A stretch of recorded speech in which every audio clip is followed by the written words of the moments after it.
Hey guys WhatsApp, welcome to our mini blog. তো আজ আছি বালুরঘাটে বাটারফ্লাই রেস্টুরেন্টে। মানে আজ মনটা একটু অন্যরকম করছে, ভাবলাম যাই আজকে বালুরঘাটে। আর আমার দুটো কাজ রয়েছে, সেটা হচ্ছে এখানে লাঞ্চ করা বাটারফ্লাইয়ে, যেটা আমার ফেভারিট ভেজ থালি সেইটা, এবং আমার বাইকের কিছু সার্ভিস রয়েছে যেটা আমি বালুরঘাটেই করে নিতে পারবো শোরুমে সোলভেক্সে।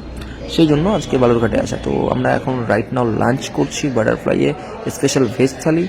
দেন এখন চলে এলাম আমি বাইক শোরুমে, যেখানে আমার বাইকটাকে সার্ভিস করতে দিলাম। সার্ভিস করে রেডি করে মোটামুটি 1.5 ঘন্টা সময় নেবে, একটু বেশি কাজ রয়েছে। তো তার জন্য এখানে বসে রেস্ট করছি, আড্ডা দিচ্ছি একটু জাস্ট নর্মালি। আর নতুন নতুন বাইক দেখছি যে এরপরে কোন বাইক নেওয়া যেতে পারে এনফিল্ডের, কারণ এনফিল্ড ছাড়া কোনো কথা হবে না বন্ধু।